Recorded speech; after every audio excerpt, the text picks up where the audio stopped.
வணக்கம் friends, welcome to Karthik study circle academy. Friends, இந்த missing number question பாருங்க.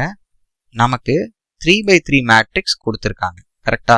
அதாவது 3 rows இருக்கு. ஓகே, 3 rows இருக்கு, 3 columns இருக்கு. ஸோ மிஸ்ஸிங் நம்பர் கொஷினாவே ஃப்ரெண்ட்ஸ் நமக்கு எப்படின்னா, ஸோ நம்ம ரோ வைஸ் போகலாமா காலம் வைஸ் போகலாமான்னு ஃபஸ்ட்டு திங்க் பண்ணோம். இங்கே நான் ஸ்ட்ரைட்டாகவே உங்களுக்கு ஆன்சர் சொல்லிடுறேன். நம்ம வந்து ரோ வைஸ் போகிறோம். ஓகே, ஸோ இங்கே 6 இருக்கு, இங்கே 4 இருக்கா ஃப்ரெண்ட்ஸ்? ஃபஸ்ட்டு 6 இருக்குல்ல ஃப்ரெண்ட்ஸ், அதுலேருந்து -1 பண்ணுங்க, 5 கிடைக்கும். அதையும் இந்த 4ஐயும் மல்டிபிள் பண்ணுங்க. So 5 4s are 20.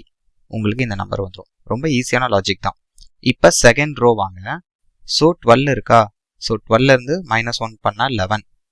ஸோ 11ஐயும் இந்த நெக்ஸ்ட் நம்பர் 5 இருக்குல்ல, ரெண்டையும் மல்டிபிள் பண்ணுங்க, 55. ஓகேவா? ஸோ நம்ம லாஜிக் கரெக்டு. இதே லாஜிக் தேர்ட் ரோவில் அப்ளை பண்ணுங்க. ஸோ 9லேருந்து 1 மைனஸ் பண்ணுங்க, 8. அதையும் இந்த 7ஐயும் மல்டிபிள் பண்ணுங்க. So 7 8s are 56. அப்போ இந்த கொஷினுக்கு ஆன்சர் வந்து ஆப்ஷன் சி 56. கிளியரா இருக்கா ஃப்ரெண்ட்ஸ்? தேங்க்யூ.